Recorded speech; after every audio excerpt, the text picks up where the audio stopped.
কিন্তু মনে করবেন না রোজ কিয়ামত পর্যন্ত আপনাদেরকে আমরা এই জায়গায় দেখতে চাইব। আপনার সরকার, এখন মানুষ বলছে এনসিপি মার্কা সরকার। আপনার সরকারে এনসিপির 2 জন প্রতিনিধি বিদ্যমান, তারা উপদেষ্টা, তারা আবার এনসিপি সংগঠন করে, অফিসিয়ালি করে না, কিন্তু সবাই সবকিছু জানে, ওপেন সিক্রেট। যদি আপনি নিরপেক্ষতা বজায় রাখতে চান, তাহলে সেই এনসিপি মার্কা 2 জনকে পদত্যাগ করতে বলুন। যদি পদত্যাগ না করে আপনি বিদায় করুন।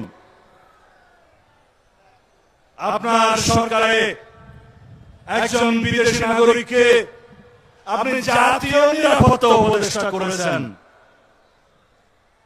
আপনার কি সেই আকেল জ্ঞান নাই?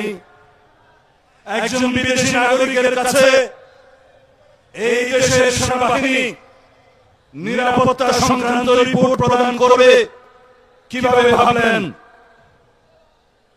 তিনি রোহিঙ্গা করিডোরের নামে, মানবিক করিডোরের নামে বাংলাদেশকে যুদ্ধক্ষেত্রে পরিণত করতে চায়। বাংলাদেশের মানুষের সাথে আপনি কথা বলেননি, এদেশের রাজনৈতিক দল সমূহের সাথে কোন আলাপ আলোচনা করেননি। অত্যন্ত এরোগেন্টলি আপনার সেই উপদেষ্টা বলছে তাতে নাকি কিছু যায় আসে না। এই জনসভা থেকে দাবি করছি, সেই জাতীয় নিরাপত্তা উপদেষ্টাকে আপনি বিদায় করুন। সেই জাতীয় নিরাপত্তা উপদেষ্টা হয় নিজে পদত্যাগ করবে, না হয় আপনি তাকে বিদায় করবেন। এই দেশের নিরাপত্তা সংক্রান্ত কোন জাতীয় দায়িত্ব বিদেশি নাগরিকের হাতে থাকতে পারে না। এই নাগরিক ষড়যন্ত্র করছে বাংলাদেশে একটি অস্থির পরিস্থিতি সৃষ্টি করার জন্য। আমরা তা হতে দেব না। এই দেশে বন্দর, করিডোর সবকিছু নাকি ইউনূস সরকারের অধিকারের মধ্যে পড়ে। বিদেশে আপনি কি কন্ট্রাক্ট করে এসেছেন জানি না। আপনি অবলীলাক্রমে বাংলাদেশের সমুদ্র বন্দর, নদী বন্দর, করিডোর সব বিদেশিদের হাতে হস্তান্তর করবেন। কি চুক্তি করে এসেছেন? কি এখতিয়ার আছে আপনার? কি ম্যান্ডেট নিয়ে এসেছেন? আপনার একমাত্র ম্যান্ডেট বাংলাদেশে একটি সাধারণ নির্বাচন অনুষ্ঠান করা, সুষ্ঠু, নিরপেক্ষ, অবাধ নির্বাচন অনুষ্ঠান করা। আমরা বলেছিলাম যথেষ্ট হয়েছে। নির্বাচনমুখী যে সমস্ত জরুরি সংস্কার করা দরকার, সেই সমস্ত জরুরি সংস্কার আমরা পরামর্শ দিয়েছি। সেই সংস্কারগুলো অগ্রাধিকার ভিত্তিতে আপনি বাস্তবায়ন করে ডিসেম্বরের ভিতরে এই জাতীয় নির্বাচন অনুষ্ঠান করতে হবে। আপনি আশ্বস্ত করেছিলেন, আবার আপনি সরে গেলেন। আপনি মনে করছেন আপনাকে জনগণ অসীম ক্ষমতাশীল বানিয়েছে। বাংলাদেশের জনগণের প্রতিনিধিত্বকারী রাজনৈতিক দলসমূহের কোনো পরামর্শ আপনার মানার দরকার নাই। যদি তাই মনে করেন, আপনার নিরপেক্ষতা নিয়ে সংশয় প্রকাশ হবে। ইতোমধ্যে কিছু কিছু উপদেষ্টা আপনার নিরপেক্ষতা ক্ষুণ্ণ করে উচ্চাভিলাষ প্রণয়ন করছে। তাদের উদ্দেশ্য অনির্দিষ্টকাল পর্যন্ত অনির্বাচিতভাবে যেন এই সরকার থাকতে পারে। আপনার কি অবশ্য উদ্দেশ্য আমরা জানি না। যদি কোনদিন নির্বাচনের দাবিতে এই অন্তর্বর্তীকালীন সরকারকে ঘেরাও করতে হয়, তা হবে আমাদের জাতির জন্য একটি দুর্ভাগ্য। আপনি কি চান এই নির্বাচনের জন্য আপনার সাথে আমাদের কোনো দ্বিধাদ্বন্দ্ব সৃষ্টি হোক? এদেশের জনগণ সংশয় প্রকাশ করুক, এদেশের জনগণ যমুনামুখী লং মার্চ করুক, হুঁশিয়ার করে দিতে চাই। প্রফেসর ডক্টর ইউনূস সাহেব, আপনি বিশ্ববরণ্য ব্যক্তিত্ব, সম্মানিত জন,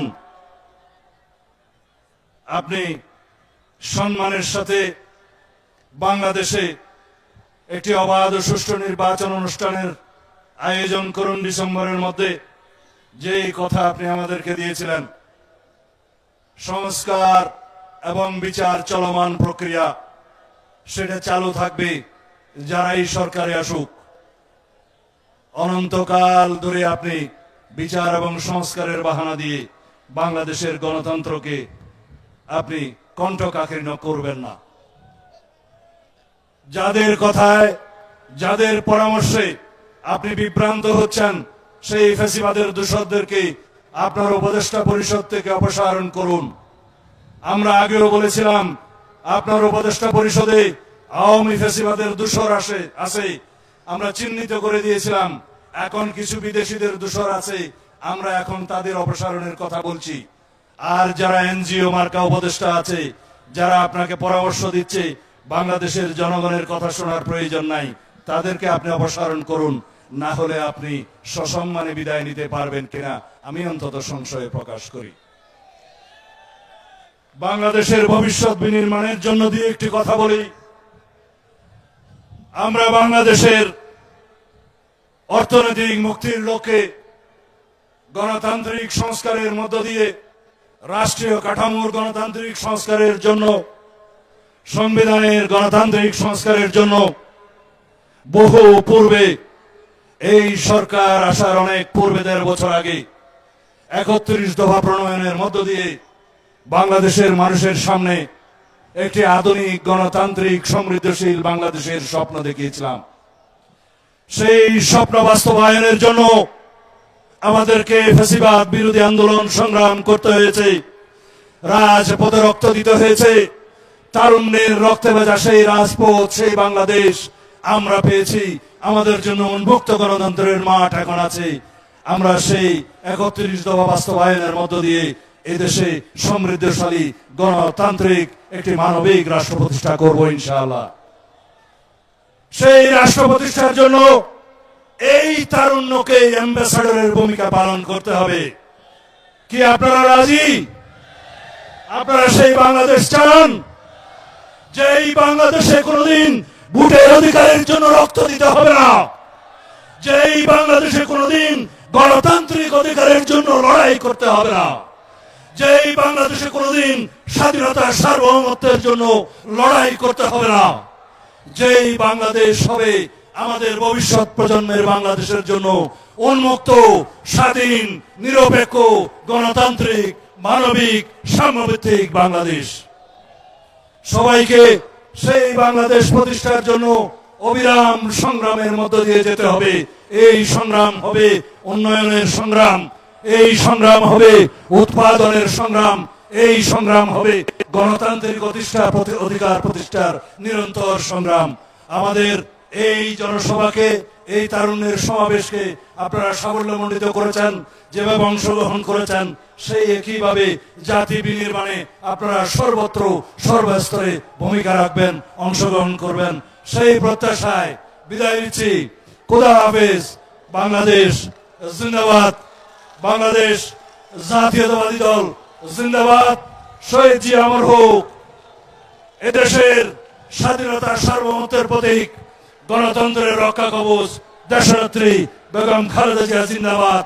বাংলাদেশের ভবিষ্যৎ গণতান্ত্রিক যাত্রার মহানায়ক, এদেশের গণতন্ত্রের রক্ষা কবচ, স্বাধীনতার সার্বভৌমত্বের রক্ষা কবচ এবং প্রতীক, তারুণ্যের অহংকার জননেতা তারেক রহমান জিন্দাবাদ।